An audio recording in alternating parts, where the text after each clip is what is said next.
intelligence is saying this week that the coronavirus likely came from a level 4 lab in Wuhan.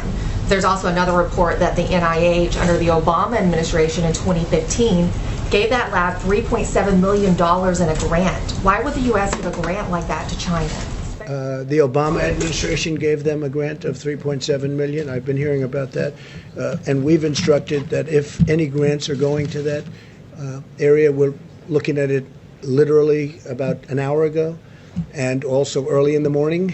We will end that grant very quickly. But it was granted quite a while ago. They were granted a substantial amount of money. We're going to look at it and take a look, but I understand it was a number of years ago, right? So you are. When did you hear was the grant was made? 2015. 2015. Who was president then? Donald Trump has opened an investigation into Dr. Tony Fauci and an almost $4 million grant given to the Wuhan lab where COVID-19 has originated from. This was Barack Obama behind it, and what will happen here will be irrefutable proof that the COVID-19 is a man-made disease and a hoax, and this will be the catalyst that will be the mass arrest of the Bill and Melinda Gates Foundation and all the people involved, WHO, CDC. All of those people will be arrested because of this. So it is big news and it's important news. Here is a couple clips regarding the COVID-19 tests for Fauci and other top government officials.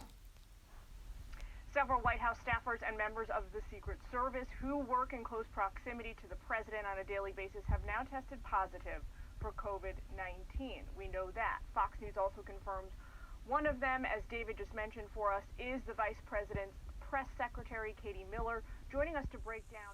Our own Jake Tapper had a chance to speak with Dr. Fauci, and we're grateful to Jake. He just sent us all a note about the conversation, Dr. Fauci telling CNN that since it was determined he was at what he calls low risk regarding contact with the White House staffer who tested positive for the coronavirus, meaning he was not in close proximity to the individual. He's not necessarily doing a full quarantine, but what he calls a modified quarantine. He also tells Jake that this modified quarantine means he will stay at home, telework from home, wearing a mask continually for 14 days, though he says he might eventually wind up going to his office at the National Institutes for Health, where he's the only one there in that office.